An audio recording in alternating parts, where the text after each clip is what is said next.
How's it going, everybody? Welcome to another edition of Box Office Bomb Squad. This is your host in the dark, Matt Kale, and I think I gotta work on some lighting in here because it's not as good as I would like it to be, and I'm gonna have to improve this in future generations. So, all right. So people are saying that Ready Player One was a hit. I was kind of off on that one. It was a $50 million opening, which is nothing to sneeze at, but uh, compared to other movies that are probably going to make more. I mean, it's saying that 675 is the break-even point on that one. The budget, which I was expecting it to be like 250 million because of all the CG, was 175 million, which I guess they got everyone dirt cheap, and they got CG that was like sort of, but I don't know. Something about that budget seems off because you're telling me that every pop culture character, like from Gundam to Overwatch characters to uh, like all the Back to the Future, like all those licenses, all those things, you're telling me that the budget was only 175 million for that? Something about that doesn't seem right. Uh, so they're saying it's a hit, and but at $50 million, that's low, even if that is the biggest Spielberg box office he's ever had. But there's going to be a 40% to possibly even 80% drop off for the week after, which is, I want to say, coming up now, or if it's not now, it's going to be real soon. So the movie itself, like, I couldn't tell you how it is. I haven't seen it yet, but it's good enough for what it is. I mean, the book itself, like, I've read chapters of it. I haven't read the whole thing, so I really can't comment on that. But it's odd that, like, and plus, there's, like, everyone has something that they hate now, just because it's not perfect. But like, there's not really good female protagonists, I should say, or female characters that are used properly. I'm not entirely sure what to call it, but it's not something that progressive Twitter really enjoys, especially pop culture Twitter. That tends to be, well, I follow comics Twitter, so comics Twitter tends to be more leftist than not, and like a lot of people really hated the book for that reason. And whenever you adapt something, something's always going to change. So you're either going to be smart enough to take out all the things that don't make sense, or you're going to be dumb enough to leave them in because they're integral enough, and you don't throw in some additional things. But the only thing that's come out of this movie so far that has me really amazed is I saw a behind the scenes featurette, and I knew Simon Pegg was in the movie because he's in the credits, but Simon Pegg has an American accent, and it's a damn good one. Like, I'm trying to think of like the best American accents that British people have rocked over the years, and I think Alan Rickman's I don't know, like when he was in Die Hard, did he rock a Texas accent or a Midwest, or then you have Hugh Laurie's House, which was, he nailed sarcasm, like that American sarcasm. He nailed it. So I don't know, like I've never heard Simon Pegg do an American accent before, and he did a pretty damn good one. Because like there's certain I don't know. I don't know about musicality, but there's a sort of, it's a sweet spot, and he hit it. So, all right, movies that are coming out. I'm only going to talk about Avengers: Infinity War again, just because I think everyone's saving up their money for that one.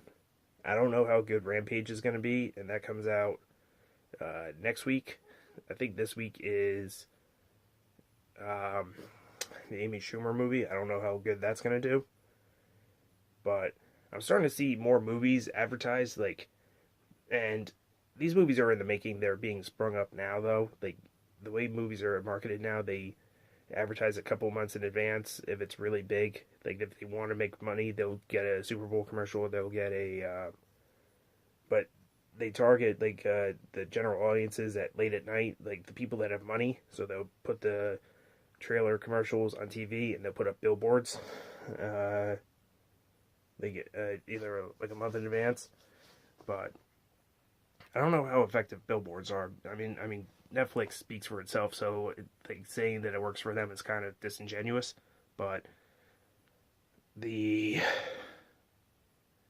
like Avengers, like there's been a couple of updates. Like they're saying that Avengers 4, which if Avengers Age of Ultron, and then I guess this is Infinity War's Avengers 3. I guess they're counting Civil War as a Captain America movie. So this is the third movie.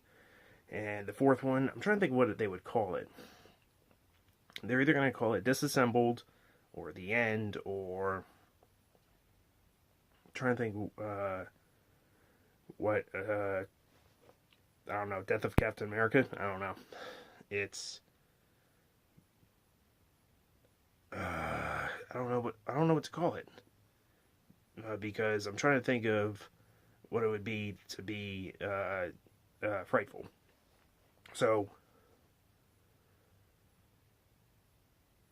I want to amend something from the past week. Peter Rabbit. Something about kids' movies, or all ages movies, or family movies.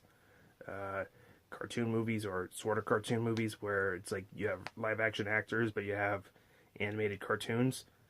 That movie has staying power. Normally a movie will drop off, like I said, 40 to 80% off from week to week, but that one has managed to stay consistent. And I think dropping a Rabbit movie in the middle of Easter month was pretty smart on their end. Then, because that's the second highest movie behind Black Panther this year. Grossing movie, which, by the way, it took Pacific Rim 2 Uprising to knock it off, and even then it was only by about $5 million that it had it beat. So Black Panther killed the box office this year, and I don't know if Avengers is going to compare to that. It might, because Black Panther, I'm not saying came out of nowhere, because if you listen to Mark Bernardin on Fat Man on Batman, he said it out loud. It's like, they don't realize that black people have money that they want to spend, and then when they spend it loyally, they go and see the movie again and again. So, because I'm not saying that black people are like underappreciated, but I think there's a lot of untapped appeal for movies that would appeal to black people, in that Girls Trip made $100 million. Get Out was one of the best movies of last year. Like a lot of like what they would call blaxploitation films, like of the early '90s and stuff like that. Like they came out of nowhere and they appealed to an audience that isn't really appealed to. I mean, trying to think of like main studio movie that. I mean, they have there's certain guys that get their own movies, but like they're the one black dude in there. Wesley Snipes, Denzel Washington.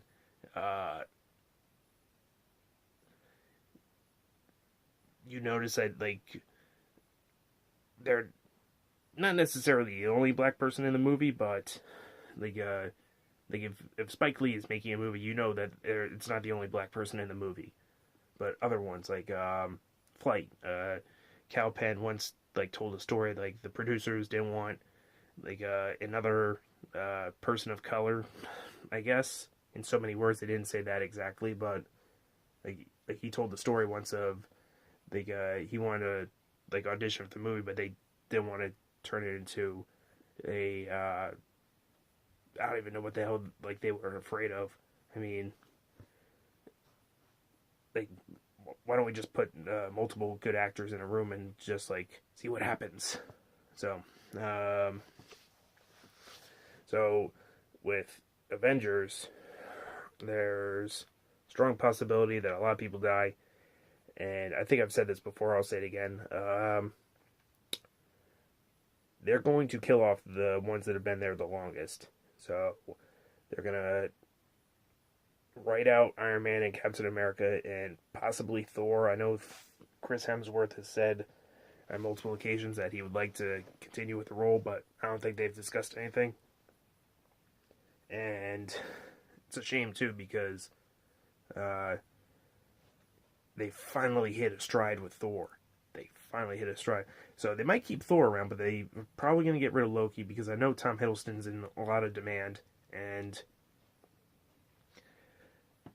the movie I'm going to talk about this week, which did pretty damn well, was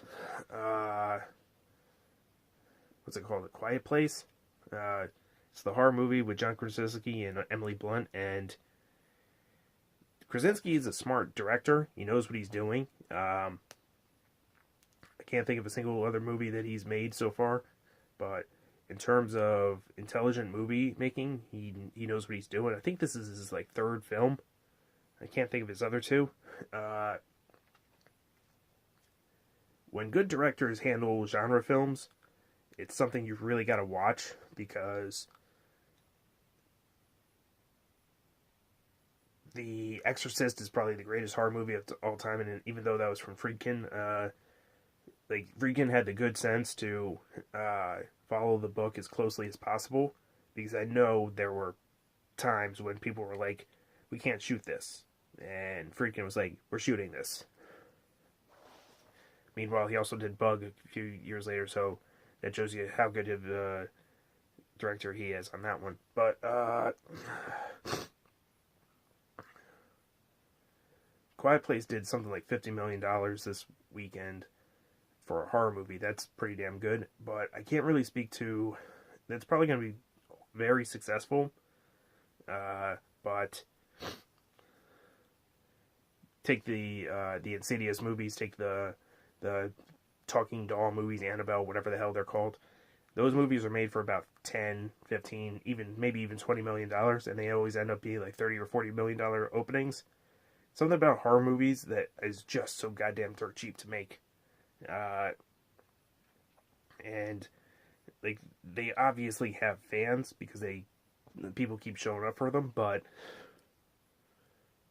the quality of the horror, I think, because I know people that are into those movies, and like they're like the popcorn of horror movies. You just munch right through them, and then like you're done, and you're left wanting more from it probably. So horror is an oddball one to tackle in the current market, just because horror when it's good, you have to be odd, you have to be creative, and you have to be clever, or you have to be brutal, and you have to be like in your face about it. And like there's a certain balance, a sweet spot for that. Like with me in particular, I'm not a huge fan of the Hostel movies and like all those torture porn movies. Eli Roth, he's in love with gore. He did Death Wish with Bruce Willis, and like there was a really intense scene, not because it was well acted or anything like that, but like the special effects were pretty intense. And like Eli Roth, like he did like the Green Inferno and all that stuff, and that might be the closest that like anyone's ever could. No, definitely was. That was a cannibal movie, and like the Mondo horror films of like teenagers in the jungle getting cut up by cannibals, or like the Nazi camps. Those are movies that you're probably not going to see made anytime soon by a major studio, and like I've seen a couple, and they're not really worth bringing back. Like not on a big scale. I mean, like think of like the top 5 Scream Queens to watch, or whatever, that are like under 21 or something. Like you're not gonna want to like. They're not going to want to be associated, I think. I mean, like there's actresses that probably love being killed in horror movies. Heather Matarazzo, like the scene that she had in Hostel 2, it was like, god damn, like you gotta be like, you gotta be either well paid or really cool with with the way that one went. So, uh, so anytime a genre movie succeeds, I'm happy for it, just because like I think movies are starting to approach the point like comics are have been getting at for the past several years, where you want genre mashups where it's A plus B, and you just want all the like the craziness of both and all the good parts with both, and like you see it in television because it's such a more massive produced uh, uh, medium. Same thing with comics. Like comics are even crazier because all you have to do is just have a guy write it and then another guy draw it. Like it's less budget required. So movies are eventually going to get crazier. And I'm not saying that they're not crazy now. It's just that supposing like someone with really out there ideas gets a really big budget and has the creative control to go nuts on it, you're gonna get something like really, really weird, and I'm kind of looking forward to that. But I'm trying to but maybe it'll test well, maybe it won't. If it tests poorly, it will get changed, it'll get rewritten and all that stuff. But because no one gets Final Cut anymore, like no, it's like a lot. There's a lot of movies done by committee now, so the you want to know what I mean? Just see the DC universe, which after Avengers, I want to say Aquaman is the movie I'm most looking forward to see how it does. So we'll see. All right, everybody. Till next time. Peace.